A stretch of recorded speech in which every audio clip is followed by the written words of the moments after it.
back. Okay.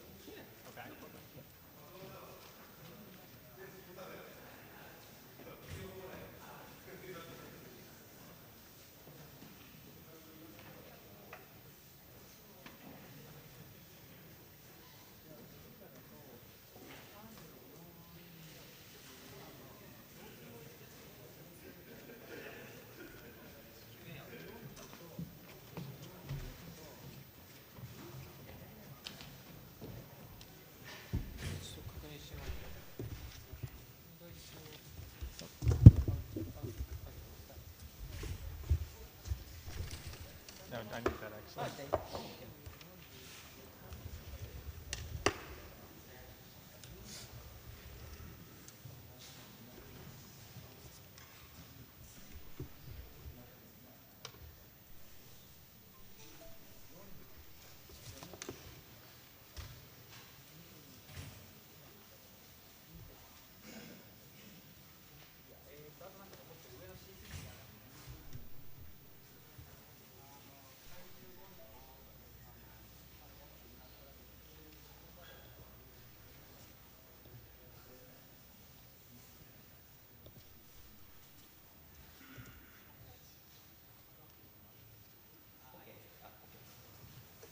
'Should I just leave it, or should I unplug it?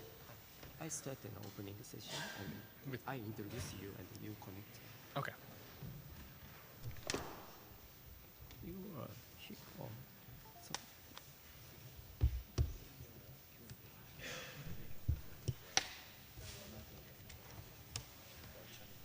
Okay.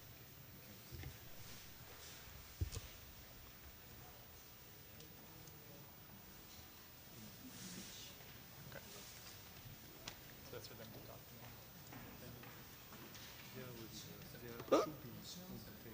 Okay. 横どっちでもいいよ。どっちでもいい。あんまりそんな入れなくなるわけじゃないじゃんだって。Set it down on the table. Okay. That's good.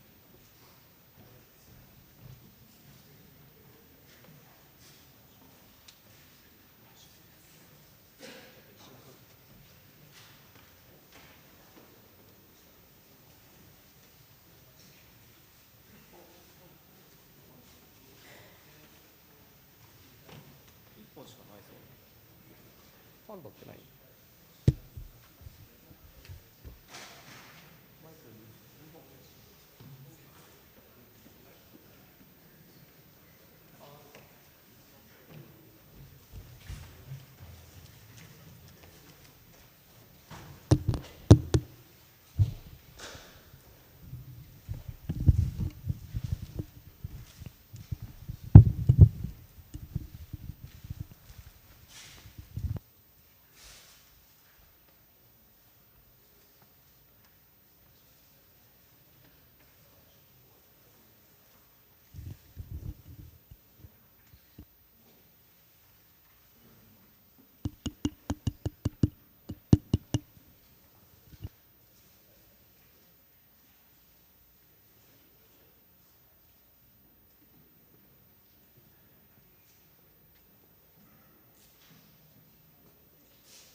さんこっち？いや、こっちですね。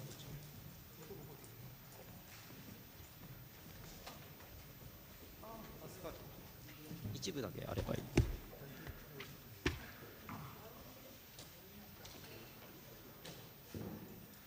その辺から邪魔になるんだよ。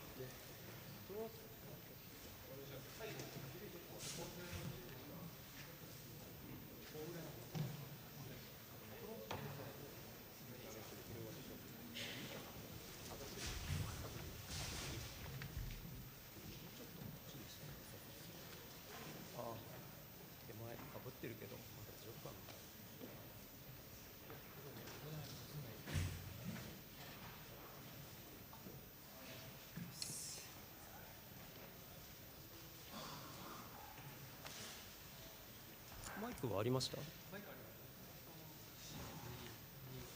誰が持ってるの？あそこにかけたことあるので。やる人がいないんだよな。QA だから渡す人をおさめさんにやってもらうからいいや。1本あるのね。じゃあここにもう1本欲しいんだけど、あれ使っちゃっていい？大丈夫です。はい。入ってます。入ってます。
いるね。OK。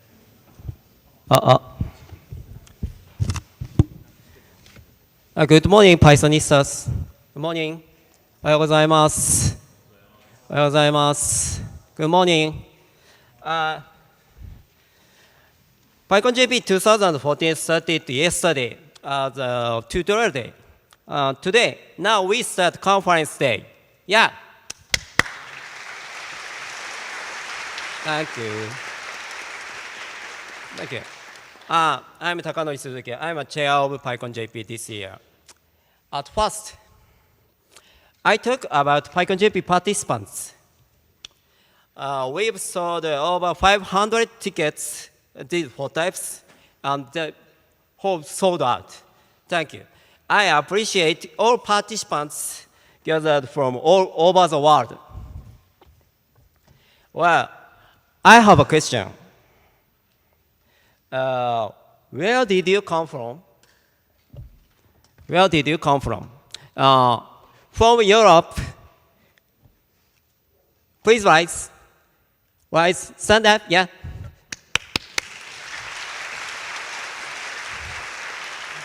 Thank you. From North America. Thank you. Yeah. From South America. Where? You? No? No? Okay. From Asia with Japan. Rise, please rise. Stand up. Yeah. From Asia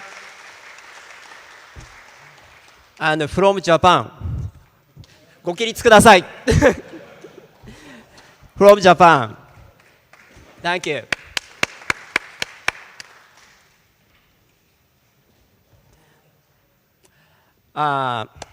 This is a theme is we discover with Python. Python で再発見。We hope you rediscover person, group, a company, or tools, and so on. Yeah. We plan some events. Have to introduce from Osanai-san, program team. Osanai-san.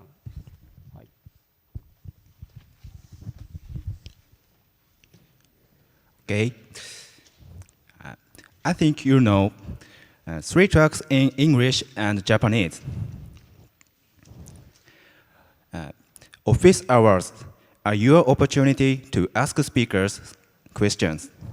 Please have a check on the official website or the timetable, which is located in the conference room number 4 and number 5 for more details. At lunch discussion, we will be having tables dedicated for certain development topics to foster discussion and communication between like-minded Pythonistas. Community booth is where you can communicate with some of the most important figures in the Python community. Sponsor booths will be located near the conference hall entrance on the 3rd floor. Guaranteed to be fun and interesting. We would love to see you there. This is tomorrow. It's open space. Anything about Python for the attendees by the attendees. If you have something you want to do or talk about, just write in on a post-it note along with your name and the language it's in. You can change the session time after you've posted or even cancel it altogether. And please remember all of them. All tickets include today's lunch, break, and today's party. Next, there's some guidance. Wireless internet access is provided for free. Access credentials and other information can be found in the booklet. Please have a read through the general notice as well. Thank you.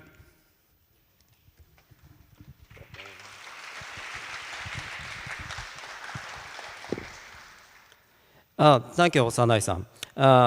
You can refer this information and this booklet on your hand. Or you can check guidebook actually on your smartphone or iPad or something. And you can share a tweet, photo, or slides with this hashtag. Commonly use PyConJP, and this whole conference hall is PyConJP H, hall H, and the media hall is PyConJP M, and 1 to 5. Yeah. Finally, I will introduce about PyConJP sponsors. Platinum sponsor is SoftBank Robotics and Aldebaran. You can play with Pepper in the sponsor booth. Gold sponsors, we have 6 gold sponsors. Data Hotel, Gree, Yamaha, Microsoft Japan, Gumi, and Python Software Foundation. And we are supported by 31 silver sponsors. Thank you for all sponsor support. Thank you.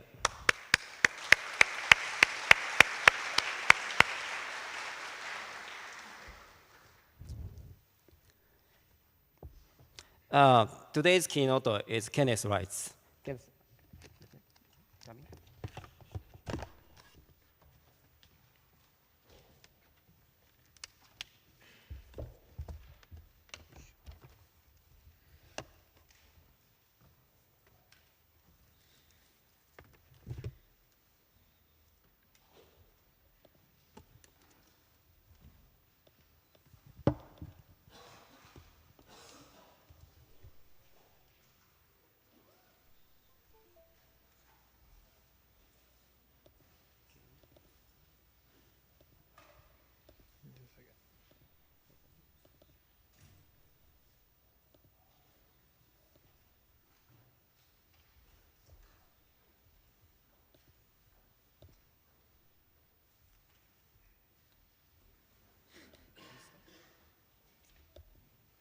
Okay. Okay. Excellent. Today's keynote, Kenneth Reitz.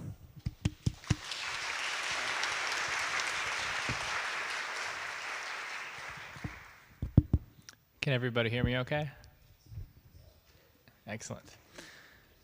Hello, everybody. Welcome to PyCon Japan. I'm very happy to be here, and I want to thank you all for this great opportunity. It's my first time in Japan, other than going through the airport, so I'm very excited. If you want to follow me, you can follow me on Twitter. My Twitter handle is @KennethReitz. And I work for a company called Heroku. They flew me out here, and basically what Heroku is a great place to deploy web applications that you write using Python or any other programming language. If you want to learn more about that, you can come talk to me afterwards. I'm also a member of the Python Software Foundation, and we are very excited about the way that the Python Software Foundation's organization structure has changed recently. Before, if you wanted to become a member, you had to be voted in, and there was a long process involved with that. But now, anybody can come and become a member just because they want to support Python. You just go to the website and you sign up, and you're a member just like everybody else. So we're very excited about that. So I encourage everyone who's here. Obviously, you care a lot about Python, so come on and join us. It'll be great. If you know about the other things that I'm involved with, it's probably from my open source work. If you go to github.com/KennethReitz, you'll see a lot of different projects. I have about 18 serious ones, about 100 experiments, and my most popular project was this thing called OSX GCC installer, which allows you to install GCC on your Mac. And my other most popular Python project is called Requests, which is HTTP for humans. And that's been downloaded quite a bit, and the community really likes that. I have some other interests. I spend a lot of time taking photos, do street photography in the different cities that I get to travel to while speaking at conferences, which is a wonderful opportunity. And I like to make music. I like synthesizers, and I like to come and speak. So thank you for the opportunity. So today, I'm going to be speaking a bit about language. Python is a programming language, and in addition to being a programming language, it is first and foremost a language. So just to get a show of hands here, this will be a bit silly, but raise your hand if you write Python, if you speak Python. All right. Yeah, we're all here today because of Python. And Python is a language that we all speak. So instead of taking a normal approach of talking about Python as a programming language, I'm going to speak about it as an actual language, like Japanese or English. So first, we're going to go back and look at the history of what language is. So if you look at the earliest humans, before we had developed a lot of the skills that we have today, before we learned how to speak to each other verbally. Basically, in our mental model, we were just kind of ourselves, alone with our ideas. And then over time, we learned how to speak to other people. We learned how to verbally communicate. And this allows us to express our ideas to to others. So in addition to being able to communicate with the self, you get to communicate with the other. And then over time, we learned a very valuable skill that separates us from everything. We learned how to persist our ideas over time by taking our words and our language and putting it into written form. And this allows us to take our ideas, and instead of just communicating with someone else directly, we can take it and we can persist it over time, so that we can take our idea and through time share it with other people. This is really great, and basically what happened is the human hardware hasn't changed at all. Nothing changed in our biology to make this possible. Effectively, the software has been upgraded through generation and generation. We learn from our parents. We download a piece of software from them, and then we improve upon it. So at first, communication was what we call one-to-one communication. At first, language was mostly used for a single person to communicate to another single person, or to a very small group of people. And today, this is no longer the case.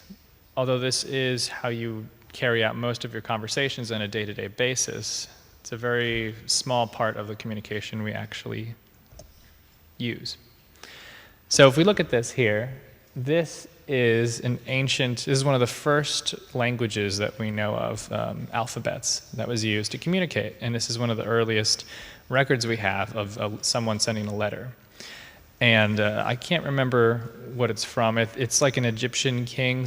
There was somebody who passed away, and this was a letter telling them about that. And when you look at this, I think that this is really amazing to look at. I mean, can you imagine being able to read that? I just think that's absolutely incredible. And this is really what humans do. We take ideas, we create them, we manipulate them, and we improve on them, and we share them. We share our stories. And so when we're writing code, or when we're writing letters, or we're writing tweets, or whatever we're doing, this is essentially what we're doing. And we want to do this so badly that back in the day, we used to chisel things into stone. It's just amazing how far we've come. So as we learned how to communicate with each other in this way, it evolved a bit. We went from one-to-one communication to this new form called one-to-many. So the printing press was invented, and this allowed a single person or a single group of people to communicate to thousands of people, to the masses. And this changed the way everything works. You have newspapers, books, television, and radio. They're all forms of this concept. Where I can get up here, I'm doing this right now, I'm speaking in front of all these people, and that was not possible before.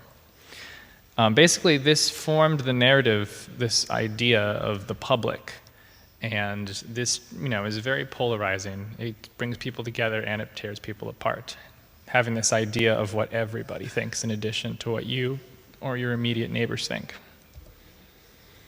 So the next step, once we learn that, we've been doing that for a while now, is a form of communication called many-to-many. And that is known as the internet, is the next step in the evolution of language. With many-to-many communication, if you have access to the internet, you have access to a universe of information and ideas. Anybody can publish anything to any number of people, large or small.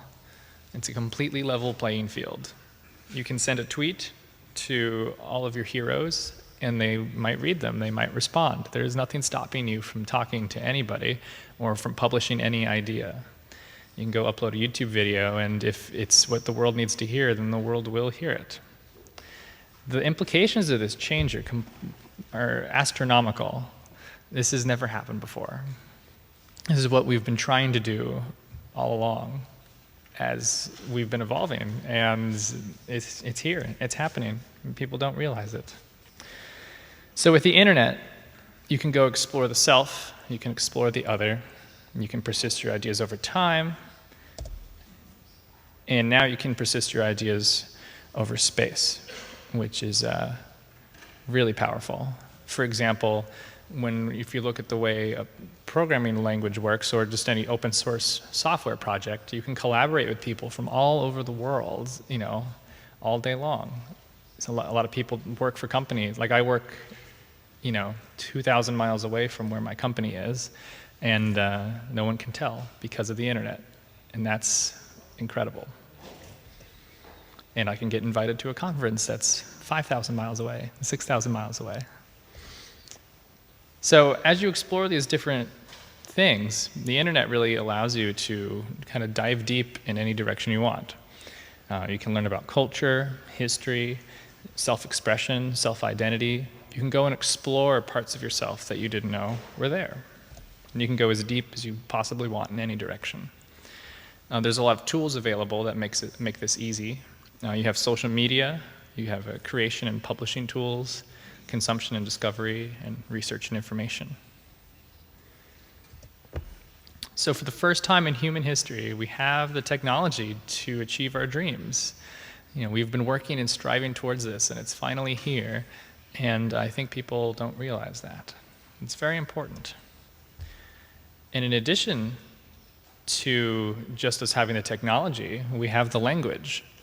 There are many languages that you can use to write software that runs on this internet, but my favorite is a language called Python, and I think Python's very special, and it's very unique. If you look at the Zen of Python, if you go into any Python interpreter and type import this, you will see a short version of our philosophy, our approach that this language adopts. Some of my favorite ones are beautiful is better than ugly, explicit is better than implicit, simple is better than complex, complex is better than complicated,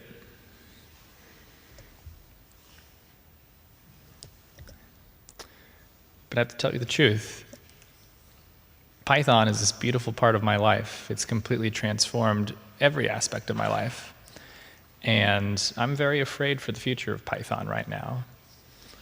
As a matter of fact, I'm terrified for the future of Python, because this beautiful thing that I think is one of the most important parts of, it's definitely one of the most important parts of my life. But if you take this model of the internet being an evolution of human language, and Python, in my opinion, being the best way to express that, really, I'm terrified for the future of the world.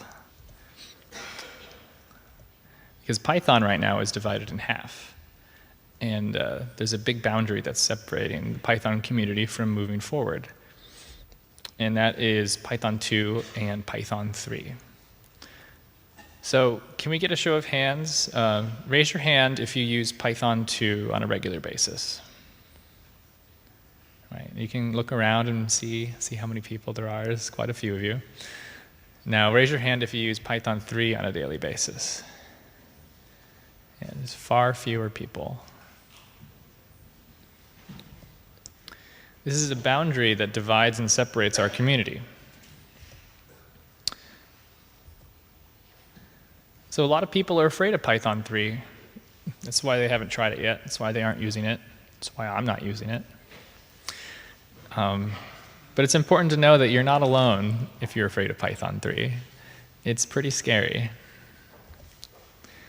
There's a lot of weird things in the language. So if you look at the way basic things like strings work, it's not really anything familiar at all. It doesn't even make sense sometimes. Like if you take a string hello, that's a byte string, and you try to split it up, you just get a number back. What is that? It's just weird. That doesn't make sense. Yeah. It's a different language, basically. It's not, if Python is Python 2 traditionally, then Python 3 is not Python. It's Python 3. These are two different languages that have the same name. So it's okay to be a little bit afraid of it. A lot of people are very afraid of Python 3.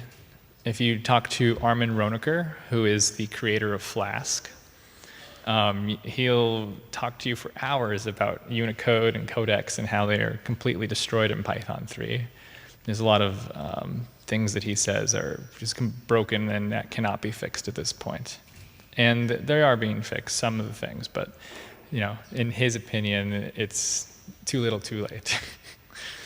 So if you go and read, he has some really great blog posts you can go read about that. Another big problem with Python 3, and this is something that's affected me quite a bit, is the fact that the standard library is broken. This is something that has improved a lot over time, but for example, in Python 3.2, like half of the HTTP libraries and URL parsing libraries were documented that they worked a certain way, but then when you actually go to use them, they behave in a different way. And these were like known bugs, and they've been fixed. But there's a lot of these hidden, weird things because the core developers that are working on the standard library, a lot of parts of the standard library don't get used very often. And because of that, these bugs don't get reported and they don't get fixed. And because not very many people are using Python 3, they remain unfixed, which is unfortunate. But it's getting better every day.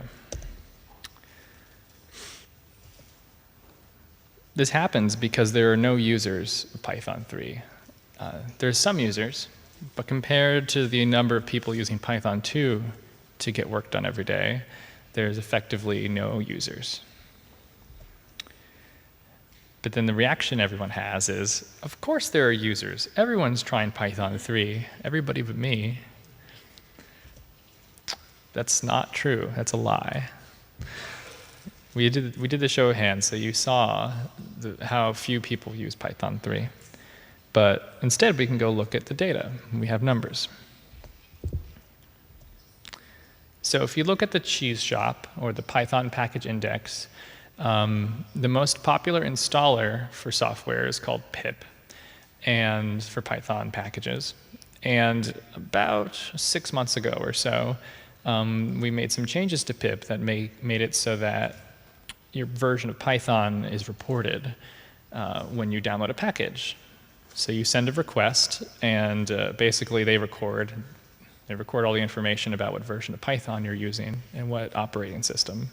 And this gives us a really nice set of data to look at to examine usage, because basically if you're using Python, you're going to be installing packages. So this is a perfect way to measure language runtime usage distribution. And our sample rate here is for 2 weeks from January of this year. So if you look, Python 2 had 81 million packages downloaded in that 2-week period. And Python 3 had 3.7. So it's very slanted towards Python 2. Python 3 usage is almost non-existent compared to Python 2. So when you talk to a lot of people, they think that, a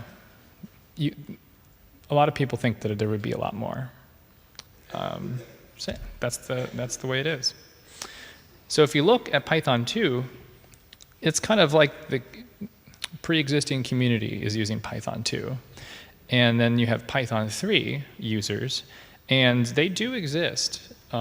It's very surprising, actually. There's this new Python community that I've kind of observed arising.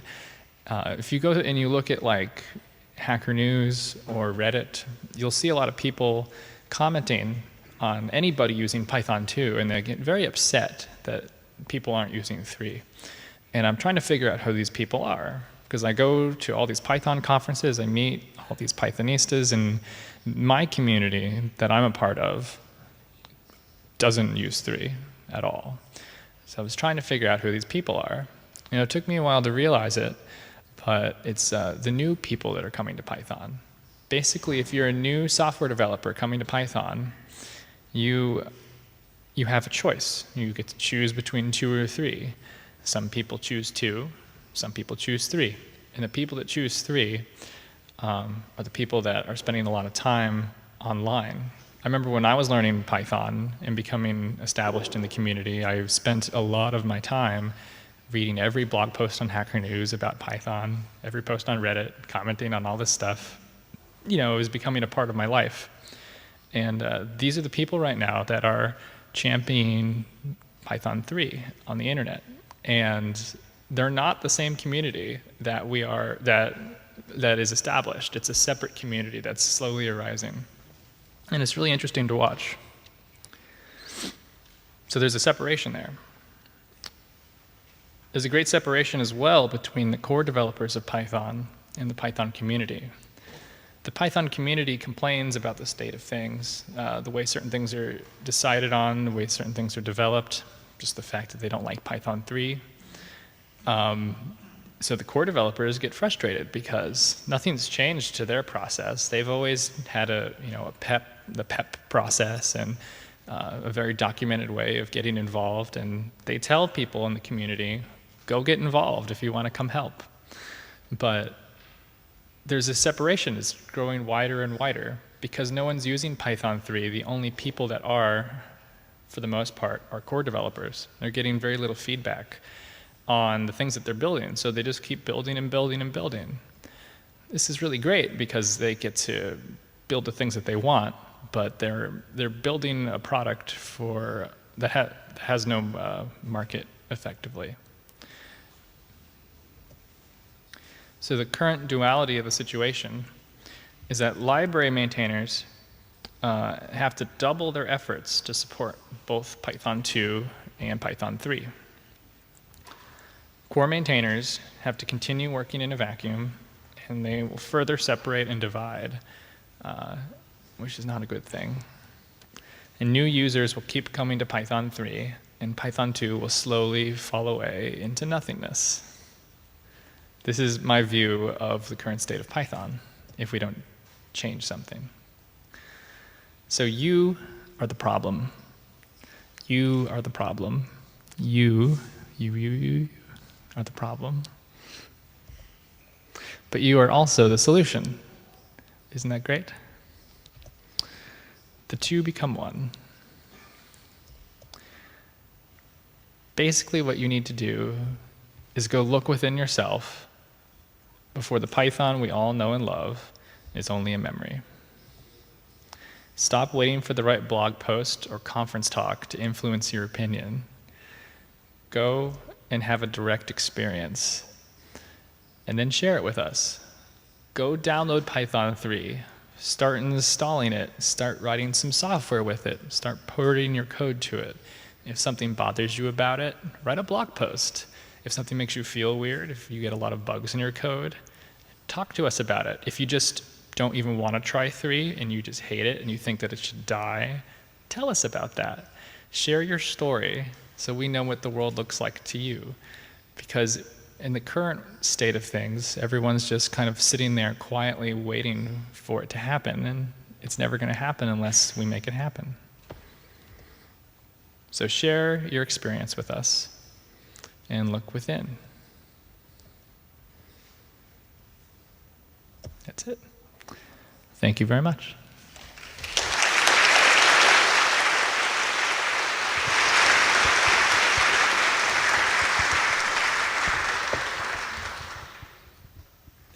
ありがとうございます。Thank you very much for this talk. And some questions. So, 質問がある方いたら、挙手をしていただいて、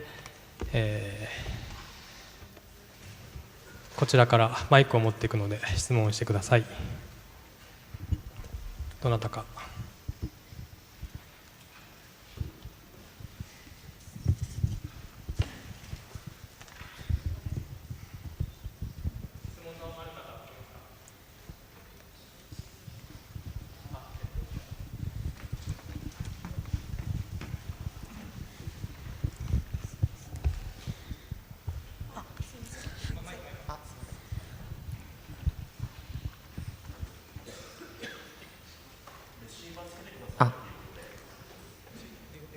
はい。Oh, I have it over there. Yeah, I have it in my bag. え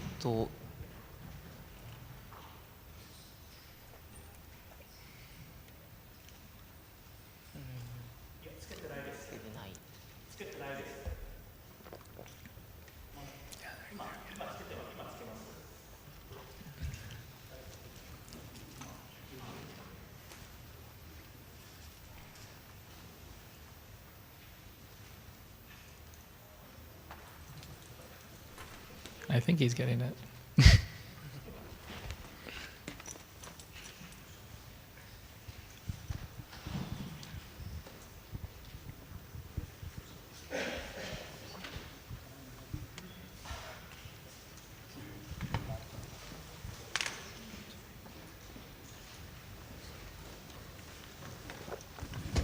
Thanks. So when they ask you in Japanese, they're going to translate it into English for you here. Channel 2.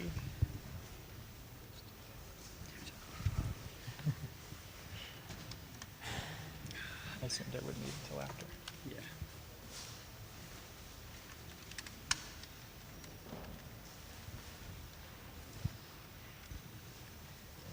Thanks. I'm not hearing anything. No. All right. じゃあ質問お願いします。はい、ありがとうございます。Python2 のコミュニティと Python3 のコミュニティで、かなり Python3 と Python2 で互換性がないことによって、コミュニティが分断されてしまっているという話だったと思うんですけど、PAL5 と PAL6 でも似たような分断が起きているんですね。で、PAL6 と PAL5 の場合は、PAL6 は PAL5 とは別の言語だと考えて、PAL6 は PAL6 として、PAL5 は PAL5 として発展していこうっていう考え方になっているんですけど、Python2 と Python3 の場合は、例えばそういう考え方をしない理由っていうのは何かあるのでしょうか。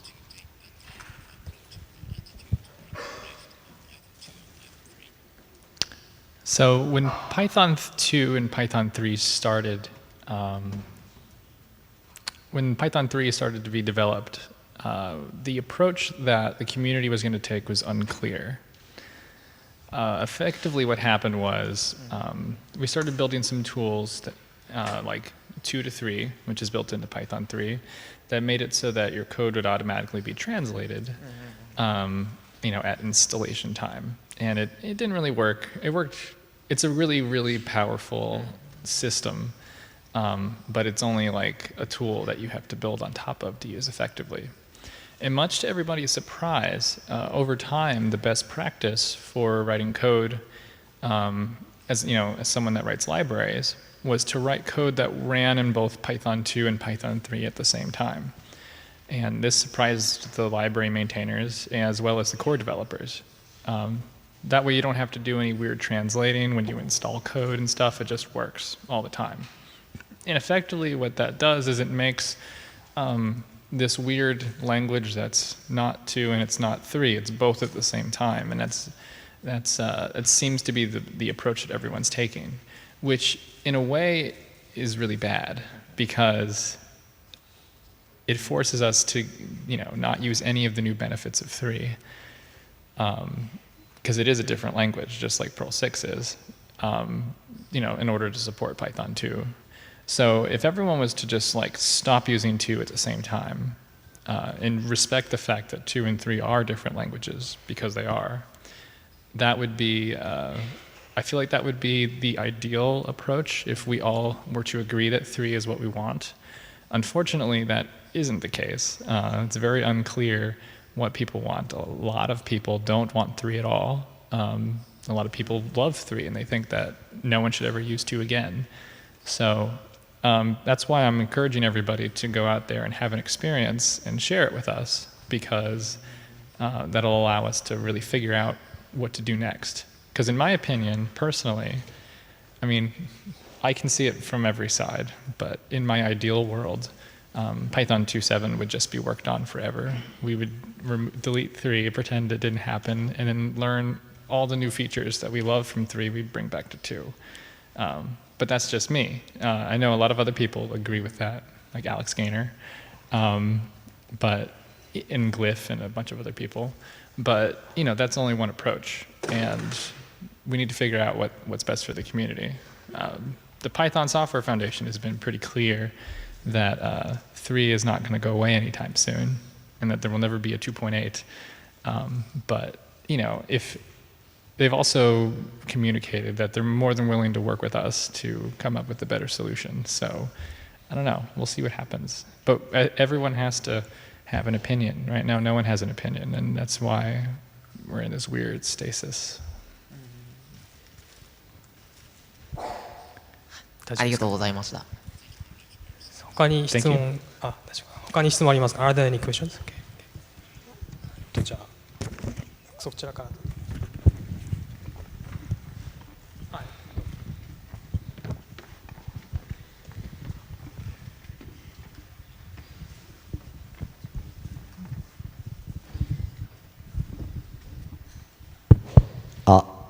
Thank you for talking.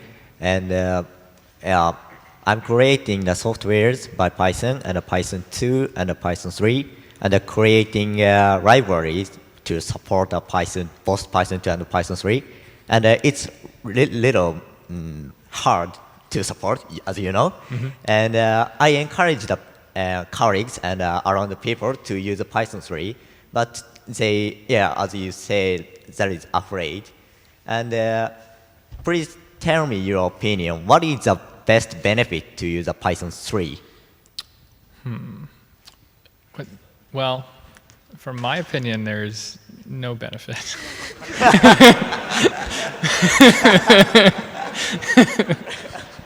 But it's because I just really don't like using 3 personally. But there's a lot of really great things that they added to 3. For example, they added the async I/O module in 3.4, and that will,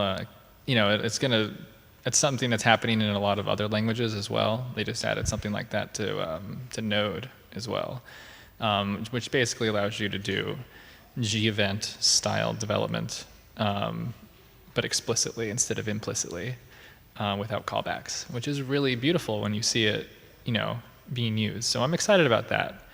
At the same time, though, I look at that and I think to myself, the only thing that's stopping that from working in 2 is the yield from statement. And we could just add the yield from statement, and then we have all the benefits of both worlds. So that's my view. But I would be shocked if that happened. So based on that, that's a great reason to use 3. There's also a lot of good security features that have been added. There is SNI verification for SSL, for example, or something that's not existing in Python 2. So there's just continual improvements all around to the language that, are always good to have. Thank you. Yeah. では他にじゃあちょっと前の方から順番にしていきますか。じゃあその方で。Hi. Thank you talking about natural language and program languages.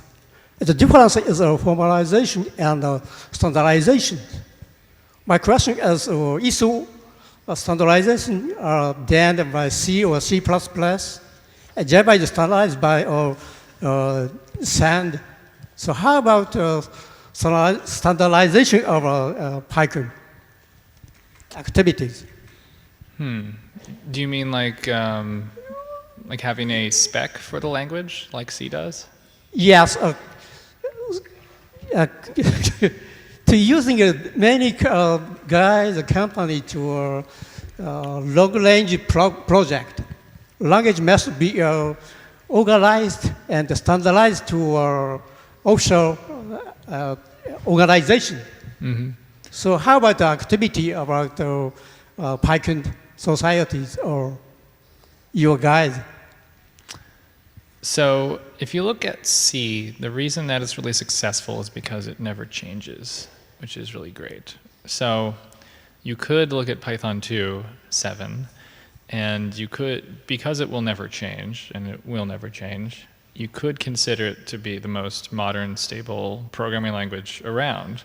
If you're an enterprise and you want to build software that'll run in 10 years, Python 2.7 is probably a really good choice because Python 2.7 is never going to change. So in that way, I think, if we are to continue on the path that we're on, I feel like that is what's going to happen. I feel like if you're, a Red Hat, if you were wise to, want to build system tools that you just want to always work, you would have Python 3 installed for user software, But for system software, I think you would use 2.7. But that's just my view. I think that would be really cool to see. Thank you. で他にどう言いますか。じゃあ Thanks for your talk. My question is sort of similar to the second question, but I mean, you say we are the problem. I say you are the problem because you're trying to advocate people to use 3, and you say you see no purpose in doing that. And I mean, in my point of view, I'm just a user. I've been coding Python maybe 5 years, not a core developer by any standard, but I see 2 and 3, and I never saw why they are 2. It's never been communicated clearly enough from my perspective what the vision is to use 3 and where it is going and why it has started in the first place. I don't think people who need to know are not well informed on that, and I certainly don't have the answer to that, and you don't seem to be communicating that today either. So if you have something to say on that, I'd love to listen to it, rather than the pessimism that you all articulated today. Basically, the way I see it is, like, I'm not trying to advocate people move to 3 at all. I'm trying to get people to make their own decisions. Because right now, it's exactly what you said. There is no clear vision. It's very unclear if you should use 2, if you should use 3, when which is appropriate, what the future of 3 is. These are all things that have been terribly communicated. And the reason for that, I've realized, is because they're not formed. There is no official story. And that's why I'm trying to get people to try it and then tell people how they feel, because then I feel like, naturally the community will figure it out, because it's obvious that it's not going to come from the top. Like Python.org even has been very kind of iffy about which one you should download. And so that's why I really think that if everyone just, had an opinion, a personal opinion that they shared, and we could, I think that this thing would balance itself out. I thought the opinion is pretty clear by the numbers. If you see the 2 and the 3, and everybody's trying to get the day job done, and there's no real advantage in using 3. And that's my opinion as well. But if you talk to people on the core development team or people that are in charge of Python, they will say, "Oh, it'll take 10 more years. It's no big deal." So I completely agree with you, like, really, and that's why I feel like the only way there will be change in that area is if people become vocal. Because honestly, the people that are building Python aren't very, they're wonderful, but they don't really care about the numbers, and they don't really care at all. I mean, they're just, from their perspective, everything that they've done has been a major improvement to the language, and that's that. And, and if no one's using it, that's their problem. When really the opposite is true. Both are true. So that's why I'm trying to get people to care a little bit, because I feel like it is tearing us apart. Honestly, my ideal situation would be that everyone just uses 2.7 and ignores 3, and then it'll just go away. Or some other company will fork it or something. I mean, but that, in order for that to happen, like, there has to be a public opinion, basically, that needs to be formed. And that's what's unformed at this point. It is in the data, but, like, it's not in people's minds yet. So that's what I'm trying to share, is that, it's okay to hate 3. Well, it's great to know what the state of things are. So thanks so much. Absolutely. 他に質問ありますか。あと2、3個あると思います。じゃあ、どうしようか。じゃあその彼から。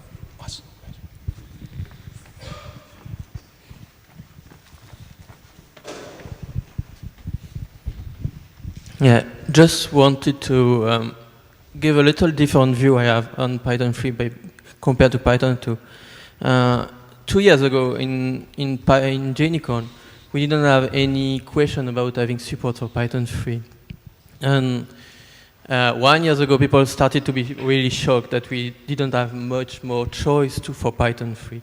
And since we added 2 new workers, async worker and a threaded worker only working on Python 3, we don't have any more question about the compatibility with Python 3 and Python 2. And I'm seeing more and more people, on the contrary, starting to use Python 3.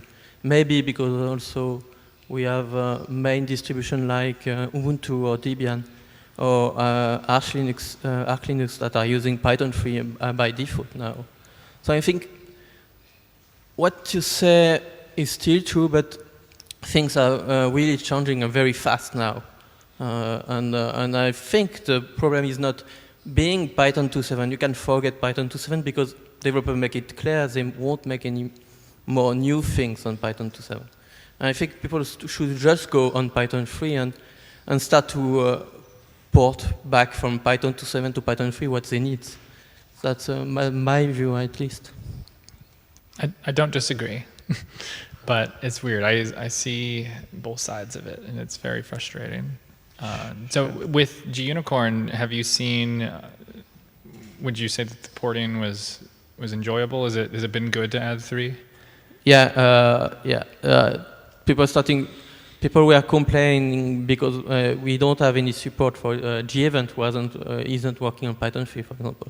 But now that Eventlet is working on Python 3, Tornado is working on Python 3, you have Asyncio that is working on Python 3. So you have more and more things that are working on Python 3 that don't make Python 2 so much usable to do.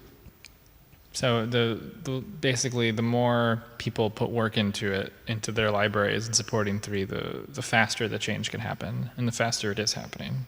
Yeah.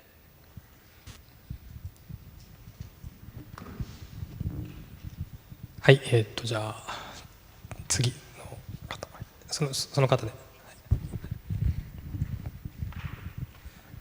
すいません、日本語で失礼します。日本では私Ruby やPython や PHP や Perl など4言語を扱ってるんですけれども、Ruby は1形から2形に切り替わるのが割と早いっていうかすんなりと受け入れられたような印象があるんですけれども、この違いはなぜだと思いますかね。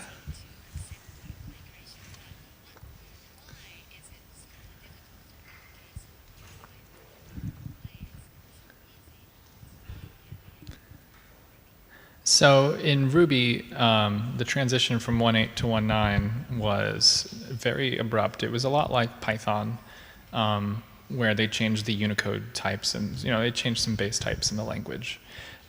Ruby is a very different language than Python. In Python, basically, you are always we're very used to things being very stable. We're not used to backwards compatibility changes at all. Python is extremely stable as a language, and it's it's because its history is kind of from more of a systems administrator type of background and scientific and stuff like that. So if you are using Ruby, that's not the case at all. Ruby changes very fast. The core language itself is not saying that it's unstable, but it's not like Python. You have different point releases, and sometimes code will break between same releases of the same point release. They have these patch releases that are, so you might have, there's like 3 different versions of 1.9.2, and your code might work on one and might not work on another, and Ruby is used to that, which makes it a lot easier for them to adopt this change. They're used to always having to change their code to be up to date, and they always want to be up to date. That's just kind of ingrained in their culture. In our culture, we're very resistant to any change at all. And that's really the difference. Ruby and Python are very similar languages. Everything that's different about them is cultural, basically. Any technical differences are just reflections of the difference in the culture. And that's, it's really good that they embrace change, because, Python 2 versus Python 3 hasn't happened in Ruby. So in a way, maybe that's the way moving forward. Maybe we should, not care as much and just try to stay up to date. Yeah. So, I don't know. I mean, it's an interesting thing to observe, definitely. That's all right. Thank you. どうじゃあ最後の質問にさせていただいていいですか。じゃあその方。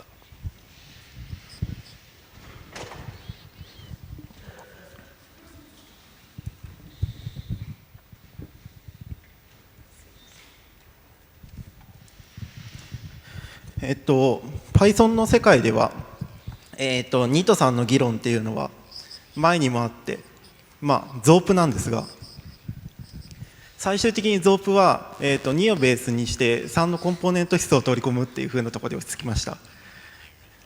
Python 自身についても同じような議論、やり方があるかなと思って、例えば2の標準モジュールがもう使えなくなってしまう。だけど今の現状だと3の標準モジュールが2では使えないわけですね。で、これらを合わせたまた別のバージョン、それが Python3.4 か、それと Python5 か Python6 かどうか分かりませんけど、そういうふうにする、ことについてはどう思いますか。また新しいPython のその統合された Python についてはどう思う何か思うことはありますか。You mean the possibility of taking features of Python 3 and putting them into modules that you can use in 2? Not only for module, also language syntax. Syntax, Yeah. So taking syntax from 3 and moving it to Python 2. Yes. Yeah, I would love that. I think that would be great. I think that would be ideal, is if we took, I think that the ideal situation would be for us to take all the great parts from 3 and put them in 2. And basically the only difference, I just want Python 3 with the old strings, basically. And I think that would be really great, because that's the main thing that broke the language, is strings and bytes, which is like everything that anyone who does any programming does on a daily basis. So if you were to have a 3 that had the old byte strings and the old Unicode strings, and yeah, that would be like, I think it would be a lot easier to port code and everyone would be pretty happy. Unfortunately, I don't think that's going to happen, but I feel like if everyone was to say they wanted that, because it is what everyone actually wants, I think that it could happen. So I encourage you, if that is what you think, to start talking about it, because I think it should happen. And I know I'm not alone. Thank you. それでは時間になりましたので、Thank you all for your answering and talk. That was the last one. So, thank you. 最後にまた大きな拍手を、送ってください。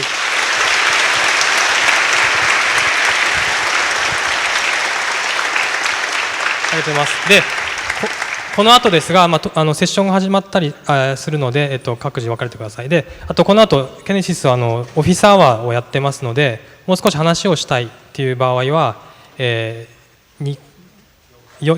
階のルーム45の方に行ってください。あと、通訳用のレシーバーとイヤホンは、出口にで、もらったところにまた戻してください。結構高価なものなので、お忘れないようにお願いします。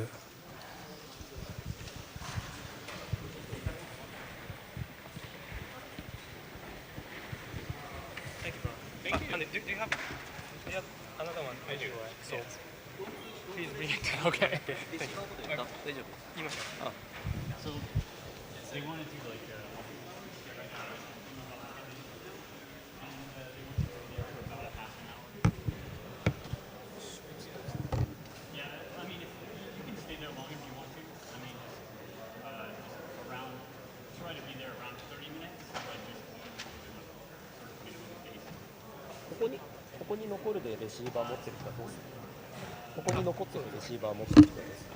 この会場に残ってレシーバーを持っている方はもう一旦ちょっと外でレシーバーの方を回収したいので、届けてください。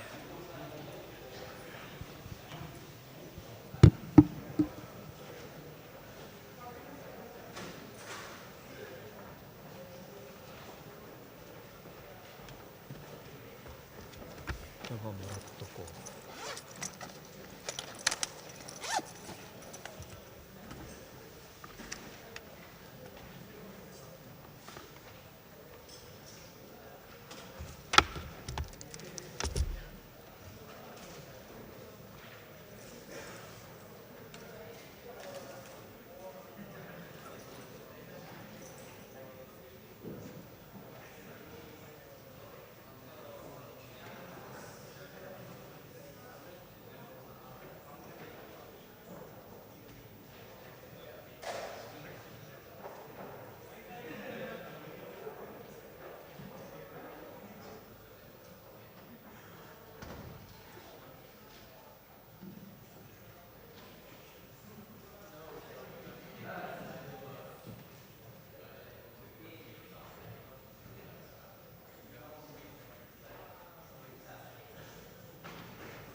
ピーカーは来ないです。あ、来た。チェックしてもらっていいですか。